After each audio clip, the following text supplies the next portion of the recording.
So, what is your opinion with respect to the readiness of the Indian Army in drone and cyber warfare and exploiting military applications of artificial intelligence? How do we compare to the People's Liberation Army of China, and what kind of limitations we need to overcome in these areas? Technology is going to have a more and more important role to play in future wars and how they are prosecuted. So to that end, we are. It's a ever developing thing. It's not that you do something today and that's the end. So as and when technology develops, we see what are its uses, its applicability, how it will impact on the character of warfare, how will it impact on the tactics that we have to adopt on the battlefield. So this is a continuous process, and I will say that we are not in any way behind any army in the world via just the PLA. We are not behind any army in the world as far as being at the cutting edge in using all these things, whether it is artificial intelligence, machine learning, cyber warfare, drones, Internet of Things, quantum computing. You name all the technologies, we are all there, and it's a continuous process, and you can't just sit back and wait for things to develop. You also have to be proactive in seeing what is happening in the technological field and incorporate that in your strategy and tactics. So it's great to know that India is at par with China and other countries, as you said, other countries of the West with respect to technologies. Recently, All IT companies are run by Indians. why yes, should that is true. why should we be behind in IT? Yeah. Uh, Recently, India dispatched the first batch of BrahMos missiles to the Philippines, which has brought us one step closer to realizing our aspiration of becoming an arms exporter. How soon is India likely to reach a stage where we can manufacture fifth generation fighter planes, tanks, submarines, advanced missile defense systems like S 400?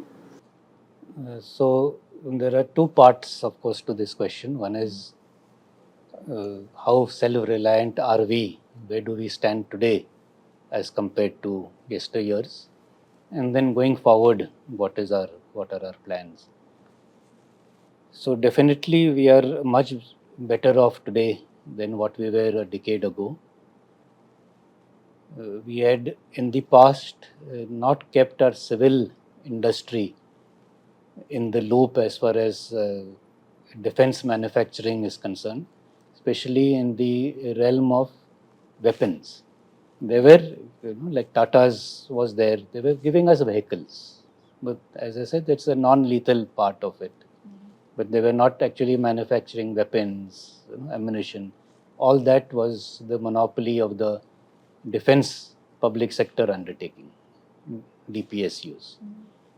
Because of opening up the field to private players, it has not only brought in competition, it has spurred innovation, invention, it has speeded up the developmental process.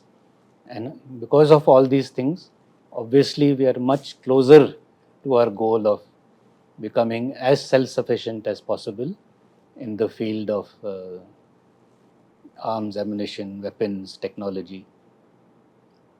But how soon we will reach a stage where we are 100% self reliant is difficult to say. Also, one must realize that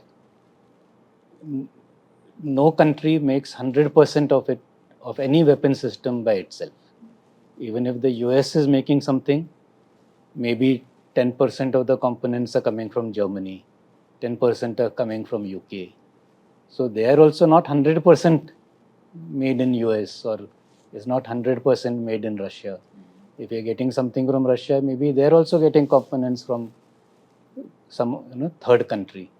So similarly, as and when we start making our own equipment, it may be that some portion of that is still coming from abroad. So it will be made in India and make in India, but will have some portion of foreign content, if I can put it that way. But yes, it will be indigenously designed and developed, and that would be our strength. So coming to the second part, you can only export something which is yours. You can't buy a gun from somebody else and then sell it to a third person. So if you want to achieve an aim of being able to export weapon system, then the precursor to that is to develop your own. And that is where the BrahMos comes in, which is a joint venture between Russia and India. Again, it is not fully Indian. It is a joint venture. And because this joint venture is a corporation based in India, we are able to export it. Similarly, the light combat aircraft, we are in negotiations with a number of countries to export. So you'll only be export something which is yours, and therefore this thrust on the Make in India goes concurrently with our desire to become an exporter of weapons and systems. Right.